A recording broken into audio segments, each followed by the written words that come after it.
പ്രദേശത്ത് അവിടെ ജനിച്ച് വളരുന്നതായ യുവതീ യുവാക്കന്മാർക്ക് ഉന്നത വിദ്യാഭ്യാസത്തിലേക്കുള്ള ഒരു കാൽവയ്പ് അത് വളരെ പ്രധാനപ്പെട്ടതാണെന്ന് തിരിച്ചറിഞ്ഞിട്ടാണ് നമ്മളുടെ ഈ സഹിജ്യോതി കോളേജ് നമ്മൾ ആരംഭിക്കുന്നത്. ഇന്നും അത് വളരെ മനോഹരമായി സുന്ദരമായി അനുഗ്രഹീതമായി മുന്നോട്ട് പോകുന്നു എന്നുള്ളതിൽ ഈ നാട് മുഴുവൻ ഏറ്റെടുത്തു.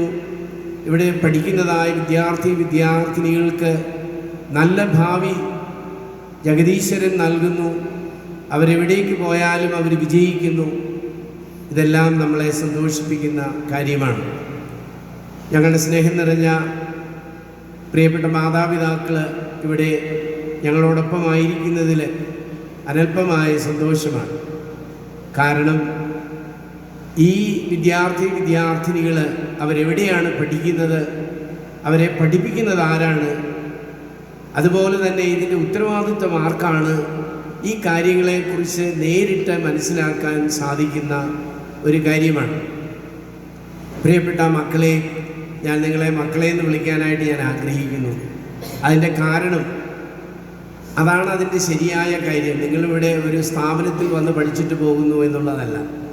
നിങ്ങളുടെ മാതാപിതാക്കളെ പോലെ നിങ്ങളുടെ കാര്യത്തിൽ ശ്രദ്ധാലുവായ ഒരുവനാണ് ഞാൻ. അതുകൊണ്ടാണ് ഞാൻ ഈ മൈക്കിൻ്റെ പിറകിൽ നിന്ന് നിങ്ങളുടെ മുമ്പിൽ നിങ്ങളോട് സംസാരിക്കുന്നത്.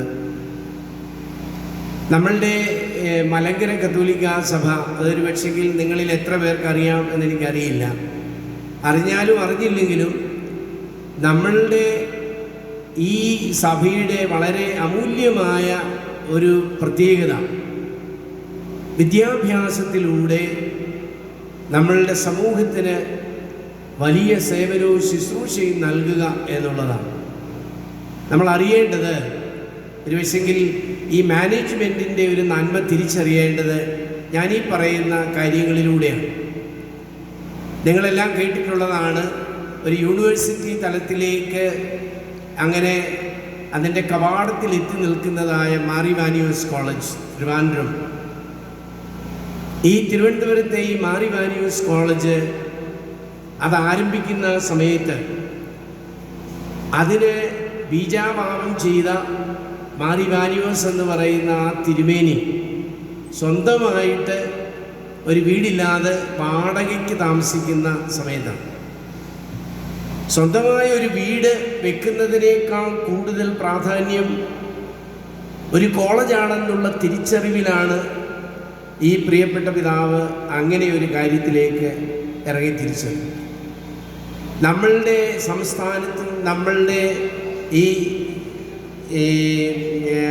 നമ്മുടെ ഭൂഖണ്ഡത്തിലും നമ്മുടെ ഏഷ്യയിലും 13,000 കുട്ടികൾ പഠിക്കുന്ന ഒരു സ്കൂള് നമുക്ക് കണ്ടെത്താൻ സാധിക്കത്തില്ല. 13,000 കുട്ടികൾ പഠിക്കുന്ന ഒരു സ്കൂള്, അതും സെൻറ്റ് മേരീസ് സ്കൂൾ പട്ടം എന്ന് പറയുന്ന ആ സ്കൂളും ആരംഭിച്ചത് അഭിനയ തിരുമേനിയാണ്.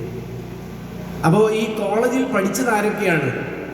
ഈ കോളേജിൽ പഠിച്ചത് നിങ്ങളുടെ എല്ലാം വലിയ നേതാക്കന്മാർ, അല്ലെ നിങ്ങളുടെ സിനിമാ നടന്മാർ, നിങ്ങളെ ജഗതി പോലുള്ള വലിയ ആളുകൾ. അപ്പോൾ ഇങ്ങനെ ഒരു സമയത്ത് ഈ രാഷ്ട്രമീമാംസയെ വളർത്തിയെടുക്കാനായിട്ട് ശേഷി ഉണ്ടായിരുന്ന, അല്ലെങ്കിൽ അങ്ങനെ അവരെ അതിലേക്ക് രൂപീകരിച്ചതായ വിദ്യാർത്ഥികൾ അവരെ രൂപപ്പെടുത്തിയ ഒരു കലാലയമാണ്. ഇന്നതൊരു യൂണിവേഴ്സിറ്റിയുടെ ആ ഒരു അംഗീകാരത്തിന് വേണ്ടിയിട്ട് അത് നോക്കി നിൽക്കുകയാണ്. ഗവൺമെൻറ്റിൻ്റെ ഒരു തീരുമാനമുണ്ടെങ്കിൽ അതങ്ങനെ സാധിക്കും. ഇപ്പം തന്നെ അതൊരു ഡീംഡ് യൂണിവേഴ്സിറ്റിയാണ്, ഡീംഡ് കോളേജാണ്. പക്ഷേ അതൊരു യൂണിവേഴ്സിറ്റി ആയിട്ട് മുന്നോട്ട് പോകാൻ നിയമപരമായ തീരുമാനങ്ങൾ കൈക്കൊള്ളേണ്ടതാണ്. ഞാൻ നമ്മുടെ ഈ തിരുവല്ലയെ സംബന്ധിച്ച് പറയുകയാണ്. തിരുവല്ല അതിരൂപതയുടെ ഭാഗമാണ് കുമളി. അവിടെ പുഷ്പഗിരി മെഡിക്കൽ കോളേജ് എന്ന് പറയുന്ന ഒരു സ്ഥാപനമുണ്ട്. ഈ പുഷ്പഗിരി മെഡിക്കൽ കോളേജിൽ സത്യത്തിൽ അവിടുത്തെ തിരുമേനി, അതിനാരംഭം കുറിച്ചതായ തിരുമേനി അന്ന് പാവപ്പെട്ടവരായ അമ്മമാർ അവർ പ്രസവത്തോടുകൂടി മരിക്കുന്നതായ ഒരു സാഹചര്യത്തിൽ നമ്മളുടെ പെൺകുട്ടികൾ അടുക്കളയുടെ ഉള്ളിൽ മാത്രം ഒതുങ്ങാൻ വിധിക്കപ്പെട്ടിരുന്നതായ ഒരു കാലഘട്ടത്തിൽ അവരെ പ്രത്യേകമായി കണ്ട് അവരെ വിദ്യാഭ്യാസം, പ്രത്യേകിച്ച് നേഴ്സിംഗ് എന്ന് പറയുന്ന വലിയൊരു വിദ്യാഭ്യാസം ശൃംഖലയെ ആരംഭിക്കുവാനായിട്ട് ഇടയായി. പ്രിയപ്പെട്ടവരെ, ഒരു സുപ്രഭാതത്തിൽ അങ്ങനെ ഒരു മെഡിക്കൽ കോളേജ് ആയതല്ല. 68 വർഷത്തിൻ്റെ പാരമ്പര്യം കൊള്ളുന്ന, അല്ലെങ്കിൽ 68 വർഷമായിട്ട് ഈ സമൂഹത്തെ ശുശ്രൂഷിച്ചുകൊണ്ടിരുന്ന ഒരു സ്ഥാപനം. ഞാനിതെല്ലാം പറയുന്നത്, ഈ സ്ഥാപനം ആരാണ് നടത്തുന്നത് എന്ന് ഇവിടെയുള്ള വിദ്യാർത്ഥിനികൾ മനസ്സിലാക്കിയില്ലെങ്കിൽ അത് വലിയൊരു കുഴപ്പമാണ്. നിങ്ങൾക്കറിയാം, ഇതിനു മുമ്പ് നമ്മൾ മക്ഫാസ് കോളേജ് എന്ന് പറയുന്ന വളരെ പ്രസിദ്ധമായ നമ്മുടെ ഒരു ബി സ്കൂൾ ഉൾപ്പെടെയുള്ള ഒരു കോളേജുണ്ട്. ആ കോളേജ് ഇപ്പോൾ കേരള ഗവൺമെൻറ് പ്രൈവറ്റ് മേഖലയിലെ ആദ്യത്തെ ഓട്ടോണമസ് കോളേജായിട്ട് ഡിക്ലെയർ ചെയ്തിരിക്കുകയാണ്. ഞാൻ പറയാൻ ആഗ്രഹിച്ചത്, ഇവിടെ പഠിക്കാനായിട്ട് വരുന്ന കുട്ടികൾ പഠിച്ചേ മതിയാവുള്ളൂ. ഇവിടെ പഠിക്കാനായിട്ട് വരുന്ന കുട്ടികൾ അല്ലെങ്കിൽ വിദ്യാർത്ഥിനികൾ, അവർക്ക് ആ ഒരു ഉദ്ദേശം വളരെ പ്രധാനപ്പെട്ടതായിട്ട് അവർ കാണുന്നു. തീർച്ചയായിട്ടും നിങ്ങൾ വളരുന്നതായ ഒരു സാഹചര്യമാണ്, വളർന്നു വരുന്നതായ ഒരു സാഹചര്യമാണ്. നമുക്കല്പം ഉഴപ്പാനും നമുക്കല്പം കളി തമാശകൾ ഇവയെല്ലാം അവയൊക്കെ നമുക്കാവാം. പക്ഷേ പ്രധാനപ്പെട്ടതായ ലക്ഷ്യം നമുക്ക് വിടാൻ പാടില്ല. ആ പ്രധാനപ്പെട്ടതായ ലക്ഷ്യത്തിന് വേണ്ടിയിട്ടാണ് നമ്മളെല്ലാവരും അധ്വാനിക്കുന്നത്.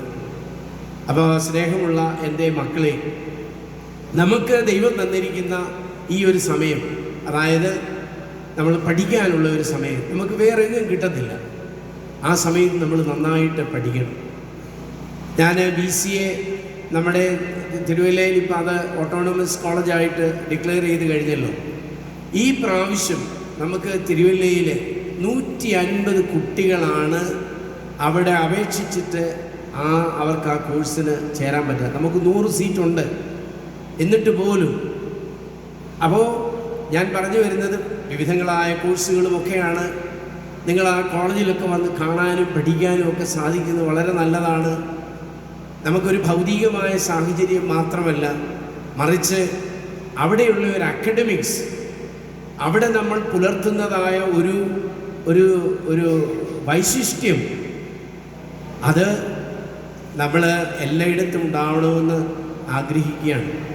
പ്രിയപ്പെട്ട ഞങ്ങളുടെ ചാക്കോച്ചൻ സാറ്, അല്ലെ നമ്മുടെ അധ്യാപകർ, നമുക്കെപ്പോഴും റാങ്ക് വാങ്ങിച്ചു തരുന്ന പ്രിയപ്പെട്ട മിസ് തസ്നീം മാം, അപ്പോൾ ഇവരെ പോലുള്ളവരൊക്കെ പഠിപ്പിക്കുന്ന ഒരു കോളേജാണിത്.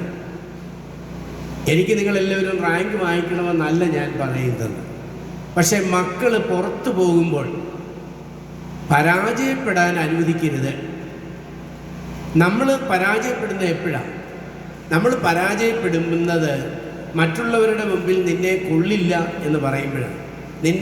നമുക്കറിയാം, ഒരു എംപ്ലോയബിലിറ്റി എന്ന് പറയുന്ന ഒരു സാധനമുണ്ട്. അതായത് ഒരു കാര്യം പഠിക്കുക മാത്രമല്ല, ആ ജോലിയിലേക്ക് ഒരാളെ നിയമിക്കാനായിട്ട് സാധിക്കുന്ന തരത്തിലുള്ള കഴിവ്, അതിനാണ് എംപ്ലോയബിലിറ്റി എന്ന് നമ്മൾ പറയുന്നത്. ആ എംപ്ലോയബിലിറ്റി നമ്മൾ അതിനകത്തിൽ വേണ്ടതായ കാര്യങ്ങൾ നമ്മൾ സമ്പാദിക്കണം.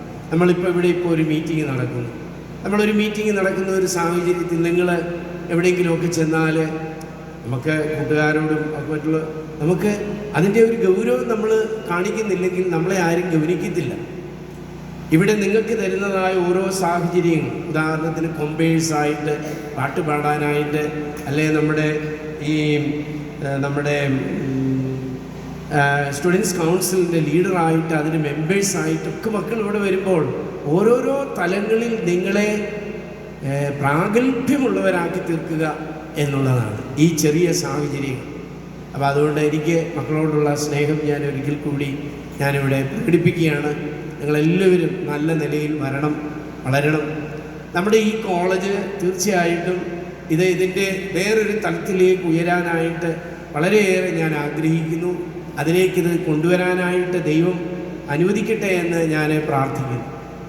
ഞാൻ അച്ഛന്മാരോട് പറഞ്ഞിട്ടുണ്ട്, പുഷ്പഗിരി പോലുള്ള ഒരു മെഡിക്കൽ കോളേജ്, മക്കളെ നിങ്ങൾ അറിയേണ്ടത് 25 കോടി രൂപയാണ് ഗവൺമെൻറ് പറഞ്ഞിട്ടുള്ള ആളുകളെ ചികിത്സിച്ചിട്ട് നമുക്ക് ഇതുവരെ തരാതിരുന്നത്. അവരുടെ പൈറമില്ലെന്നാണ് പറയും.